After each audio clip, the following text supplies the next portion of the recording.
भाई चाहे या ना चाहे, नल में से एक एक बूंद टपक टपक के कुछ ना कुछ बह के आ ही जाता है। बात करेंगे उसके बारे में भी, लेकिन फिलहाल के लिए जैसे मैं एक एक शब्द बोलता जा रहा हूँ, वैसे पूरी दुनिया का एक एक इंसान धीरे धीरे करके सुपरमैन मूवी को एंजॉय करता जा रहा है, क्योंकि इसका वर्ल्ड प्रीमियर होना शुरू हो चुका है। और क्योंकि अपन जैसे तो 11 तारीख से पहले देख नहीं सकते, तो इसीलिए थोड़ा इंटरनेट और बाकी चीजों से दूर रहने की कोशिश करिएगा। मैं तो थोड़ा हूँ साइड में, लेकिन हाँ, इसका रिव्यू एम्बार्गो अभी भी लिफ्ट नहीं हुआ है, मतलब प्रॉपर तरीके से कोई इसका रिव्यू नहीं कर सकता। लेकिन सोशल मीडिया रिएक्शंस निकल के आ चुके हैं, जिसपे लोगों के वही रिएक्शंस है जो बाकी दूसरी मूवीज को लेकर भी हुआ करते हैं। कईयों को अच्छी लग रही है, कईयों को उतनी अच्छी नहीं लग रही, कईयों को बीच में लग रही है। तो आप अपना ओपिनियन खुद ही बना लेना, लेकिन आप बाकी मूवीज की तरह इसे भी खुद देखकर अपना ओपिनियन बनाना। मैं भी अपना 11 तारीख को बना करके डाल दूंगा ओपिनियन। और जहां पे 11 तारीख को रिलीज होगी, इसके 2 हफ्ते बाद 25 तारीख को और ये फैंटास्टिक फोर फर्स्ट स्टेप्स। और ये अगर आपको याद नहीं हो तो मार्वल के फेज 6 को शुरू करने वाली है, which should be something interesting, क्योंकि इससे रिलेटेड भी कुछ है आगे। फिर अगर आपको लास्ट ऑफ अस का सीजन 3 पसंद आया था, तो इसको क्रिएट करने वाले इसके शो रनर नील ड्रकमैन जो है वो रिटर्न नहीं करने वाले अगले सीजन के लिए। अगर आप नहीं जानते तो ये गेम के ऊपर बेस्ड है, जिस गेम को भी डायरेक्ट किया हुआ है नील ड्रकमैन ने। और उन्होंने रिसेंटली एक स्टेटमेंट रिलीज किया कि देखो, मैं अब दूसरी चीजों पे मूव ऑन कर रहा हूँ। स्टूडियो ने पूरी चीज बनाई है, नॉटी डॉग, अब उनका अगला गेम आने वाला है इंटरगैलेक्टिक, तो बस वो उसी के ऊपर फोकस करना चाहते हैं। तो सीजन 3 एक्चुअली में क्रेग मजिन लिखेंगे, जो इसके पहले वाले सीजन्स में भी काफी इनपुट दे चुके हैं। इनफैक्ट सीजन 2 तो मेजोरिटी उन्होंने ही काम किया था। फिर आफ्टरबर्न करके एक मूवी आ रही है, जिसका पहला पोस्टर रिलीज किया गया। इसमें हमको डेव बटिस्टा और सैमुअल एल जैक्सन देखने को मिलने वाले हैं। ये कहानी होगी एक ट्रेजर हंटर की, जो कि मोनालिसा को ढूंढने जाता है आफ्टर अर्थ का जो ईस्टर्न हेमिस्फीयर है, वहां पर सोलर फ्लेयर हो जाती है। मतलब दुनिया खत्म हो गई, लेकिन इंसान को पेंटिंग की जो किसको चाहिए, कौन। फिर बॉयज का आखिरी सीजन फाइनली अपनी शूटिंग को रैप अप कर चुका है। इसके बारे में काफी सारे एक्टर्स ने अपने हार्टफेल्ट मैसेजेस दिए, and they were kind of sad but also happy कि चलो खत्म हो रहा है हमारी तरह। मतलब पता चलेगा अब हैप्पी की सैड जब आएगा तब। फिर बधाई हो, रोमन रेंस को 6वां बच्चा हो गया। रिकी अभी से नाराज है कि इसको पुश नहीं मिल रहा, तो दुनिया में आया कैसे। लेकिन रोमन रेंस डब्ल्यूडब्ल्यूई में क्यों नहीं दिख रहे, इसका ये जवाब तो है ही। बट साथ में वो मूवीज भी कर रहे हैं, जिसमें से स्ट्रीट फाइटर का लाइव एक्शन वर्जन जो बनाया जा रहा है, उसमें अकुमा का रोल प्ले करेंगे। I mean it totally make sense, क्योंकि गेम में भी वो बहुत ज्यादा आता नहीं है। प्लस इसी गेम में जो गाइल नाम का कैरेक्टर है, उसको प्ले कर सकते हैं कोडी रोड्स। अभी इस बात को लेकर कोई कंफर्मेशन नहीं है, लेकिन हाँ, ऐसा सुनने को मिल रहा है, and I can totally see it. फिर F1 मूवी में रिसेंटली दिखाई पड़ने वाले डैमसन इड्रिस को ऐसा सुनने में आ रहा है कि मार्वल अगला ब्लैक पैंथर बनाना चाहती है। F1 में एक और एक्टर भी था, मार्वल उनको क्यों नहीं कुछ बनाना चाहती। फिर ड्यून 3 मसीहा का टाइटल चेंज करके इसको ड्यून पार्ट 3 कर दिया गया है ऑफिशियली। मतलब अब ये मसीहा वाली चीज नहीं होगी, और क्या हो सकता है कि किताबों से भी कुछ अलग जाने की कोशिश करे। हालांकि बहुत ज्यादा अलग नहीं जा रहे, क्योंकि जेंडाया पहुंच चुकी है फिल्मिंग के लिए बुडापेस्ट। मतलब कमाल है, नहीं 2 दिन की शूट के लिए भौजाई इतनी दूर पहुंच गई। लेकिन खबर ये नहीं है, इंपॉर्टेंट खबर ये है कि ड्यून पार्ट 3 जो है पूरी तरह से IMAX कैमरास में बनाई जाएगी, जो हमारे लिए अच्छी है, मतलब जाके देख सकते हैं। फिर जेम्स गन ने फाइनली द बैटमैन 2 की स्क्रिप्ट पढ़ ली, और उनका जवाब था इट्स गुड। बस आदमी ने इससे 2 शब्द ज्यादा और नहीं, 1 शब्द ज्यादा और नहीं बोला, कि हमको गलती से कुछ भनक ना लग जाए या फिर ज्यादा तारीफ ना कर दे उसकी। तो पता चल रहा है लोगों को रॉबर्ट पैटिंसन का बैटमैन ही DCU में चाहिए, लेकिन गोटेड तो होने वाली है पिक्चर वैसे भी। और उनसे जब पूछा गया कि आपके Batman the brave and the bold, उसकी क्या सिचुएशन है, तो उन्होंने कहा कि देखो, अभी मेरे पास कोई जवाब नहीं है। इस बात का भी कोई जवाब नहीं, दूसरी बात का भी कोई जवाब नहीं।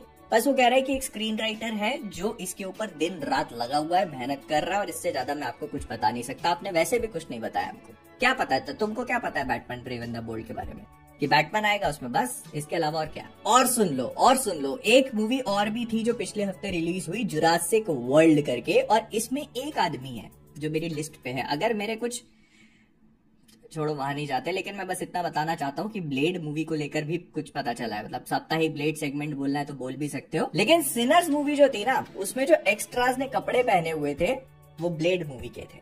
जी हाँ, मतलब ब्लेड मूवी इस स्टेज तक पहुंच चुकी थी प्री प्रोडक्शन के, कि उनकी कॉस्ट्यूम्स तक डिजाइन कर ली गई थी। एंड अगर आपको याद हो तो ऐसा था कि वो पहले पीरियड मूवी होने वाली थी, फिर उसके बाद मॉडर्न टाइम की हो गई, फिर पीरियड मूवी होने वाली थी। तो उस बीच जो कपड़े बनाए थे वो इन्होंने सिनर्स वालों को दे दिया। भाई थोड़ा टाइम तो रुक जाते। खैर, अब मैं बोलूं भी किसको, मार्शला अली से खुद जब इंटरव्यू लेने के लिए पूछे, बोले मेरे से मत पूछो, मेरे से 3 बार इस आदमी ने स्क्रिप्ट कैंसिल करा दी पिक्चर की, 4 डायरेक्टर भगा दिए, कह रहा मेरे से मत पूछो। फिर किससे पूछे?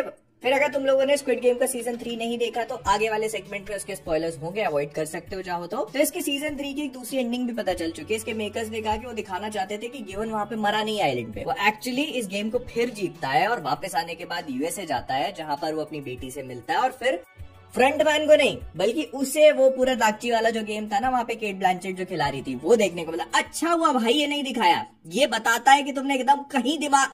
ये हुन सीजन 1 जीता, उसके बाद वो गेम में वापस जाता सिर्फ इसीलिए ताकि उस गेम को खत्म कर सके और फिर वो दूसरी बार भी जीत के आ जाता उसको। मतलब अगर बेटी से यूएस मिलने जाना था तो सीजन 1 में प्लेन में बैठा क्यों नहीं, और पैसे चाहिए थे। फिर एंटमैन में हैंक पिम का रोल प्ले करने वाले माइकल डगलस का कहना है कि अब आगे वो और मूवीज नहीं करेंगे, उनकी उम्र 80 साल हो चुकी है और अब वो जिंदगी को फियरलेसली एंजॉय करना चाहते हैं। वो ये नहीं बोल रहे कि वो रिटायर हो गए हैं, क्योंकि अगर कुछ स्पेशल आता है तो जाकर के उसको कर लेंगे, स्पेशल जैसे कि एंटमैन 4 या फिर डूम्सडे। फिर इस हफ्ते के रिक एंड मॉर्टी में जैक स्नाइडर और जेम्स गन दोनों एक साथ दिखाई दिए उनके एनिमेटेड वर्जन्स में, जिनको वॉइस भी उन्होंने खुद ही किया था, और वहां पर वो दोनों एक दूसरे के सुपरमैन के टेक को लेकर थोड़े बहुत नोक झोंक करते हुए नजर आए, सास बहू की तरह, लेकिन इसका स्नाइडर कट्टा है।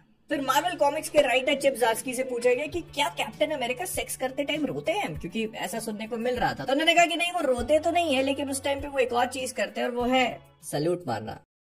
I mean, if I could do this all day and night, तो मैं भी अपने आप को सल्यूट मार ही लेता। फिर एलिस इन बॉर्डरलैंड के सीजन 3 का एक टीजर रिलीज कर दिया गया है, विच लुक्स एब्सोल्युटली ब्रिलियंट। मैं पहले से बोलता रहा हूँ मुझे ये शो बहुत पसंद है। स्क्विड गेम की रिलीज ने इसको एक्चुअली पूरी तरह से ओवरशैडो कर दिया था, बट अगर तुम लोग देखोगे तो एकदम पीक है, और अब इसी से उम्मीद है प्लीज इसको स्क्विड गेम मत बना देना। नेटफ्लिक्स रिलीज हो रहा है 25 सितंबर 2025। I will be there. फिर ऐसा सुनने को मिल रहा है कि सुपरमैन मूवी में 2 पोस्ट क्रेडिट सीन्स है। अब वो क्या है मुझे पता नहीं, अगर पता भी होते तो यहाँ नहीं बता देता आप लोगों को, पहले जाके देखो उसके बाद बात करी जाएगी। लेकिन डूम्सडे ये फिर से खबरों में आ चुकी है। तो देखो पहले ये सुनने को मिल रहा है कि डूम्सडे का जो 3rd एक्ट है वो अभी तक फाइनलाइज नहीं हुआ, मतलब उसकी स्क्रिप्ट पूरी तरह से तैयार नहीं है, किसी को घंटा फर्क नहीं पड़ रहा, बनाओ पिक्चर दिखाओ हम देखने जा रहे हैं। और फिर ये भी सुनने को मिल रहा है कि फिलहाल डूम्सडे जो है उसकी फिल्मिंग फैंटास्टिक 4 फर्स्ट स्टेप्स के सेट पे हो रही है। मतलब अभी ये लोग जो डूम्सडे का पार्ट फिल्म कर रहे हैं वो शायद फैंटास्टिक 4 वाले यूनिवर्स में सेट हो सकता है, ऑल्दो क्लैरिटी नहीं है, सारी रूमर्स है, जो मेरे को पता चलता है वो आपको बता देता हूँ। लेकिन एक बात रूमर नहीं है और वो है ये वाली इमेज,